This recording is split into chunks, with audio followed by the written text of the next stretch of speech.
This story was one of the scary stories my grandmother used to tell me as a child. I cannot verify its authenticity, or provide any proof of it having originated from a real experience, except from the fact that nearly everyone in my mother's family knew of the story and can relate it to me accurately to the slightest detail. The story goes that there was a man of around 25 years named Pato, who was my maternal grandfather's great uncle of some sort, or a relative in any case, and he used to live in a village somewhere. I should remind the readers that this story is from a time in when the subcontinent was still ruled by the British, and villages were few and far between, separated often by thick jungles, and the roads network was nothing of the sort we are used to. Pato was once invited to attend a wedding in another village once. He traveled to that village on foot during the day, and unfortunately, due to some delays, it was already getting dark by the time he was only midway back to his own village. The path was a narrow one, winding through thick jungle, and traveling on it after dark was quite dangerous. So Pato was getting quite nervous, aware of his surroundings more and more by the moment. Robbers and highwaymen were the best he could hope to meet on the road, since tigers and other beasts often come out to hunt in the dark. He could not even run properly if that were to happen, since the dress he was wearing had pants that would surely trip him over. It was then when Pato came across a house in a sort of clearing in the middle of the jungle. There was a woman sitting outside the house, cooking something on a large pot, and she called to him as he passed.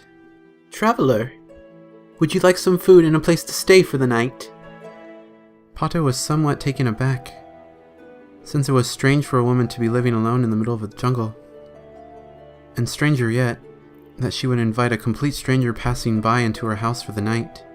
However, these were times when people were often very hospitable, and grateful of having some place safe to stay at for the night.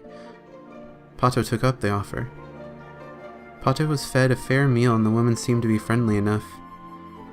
The food and the warmth of the night put him at ease, so he started to become quite drowsy. The woman made a bed for him on the floor, choosing to sleep on the farther end of the fairly large room herself. Pato's bed was made right up against a table on which rested the only source of light in the dark, a brightly burning candle. As he lay down, he felt too exhausted from the day to even get up and blow out the candle himself. He tried covering his face under the sheets, but that still did not help since there were tiny holes in the sheets through which he could still see the candle. He could also see the woman sitting down on her bed through a similar hole, still sitting up, so he asked her kindly to blow out the candle for him. What he saw next quickly pushed out any semblance of drowsiness from his eyes, and replaced it with gut-wrenching, sickening, and petrifying horror. His eyes grew larger under the sheets as he saw the woman, sitting down, stretching her arms slowly, steadily to cover the distance from her bed to his bed to the candle above it, and smother the flame. If the sight of the snake-like stretched-out arm had not been frightening enough, the last view of the woman's face as the light went out definitely was. Her face was twisted, terrible, with wide, hungry eyes under her wild hair that gave her the impression of a wild animal. She was looking right at him, lying with as he lay there when the lights went out, with a wry smile curled on her face. It was the face of death. Pato lay there in utter shock for a little while, at loss of what to do. He could not simply run. He could never make it out of the house. The creature would be onto him in an instant, with its stretching limbs. He could also not lay there for much longer. Who knew how long it would be before the creature did whatever it had lured him there for? So Pato thought up a plan. The best plan he could come up with, given his situation. I need to pee," he announced hesitantly. "Okay.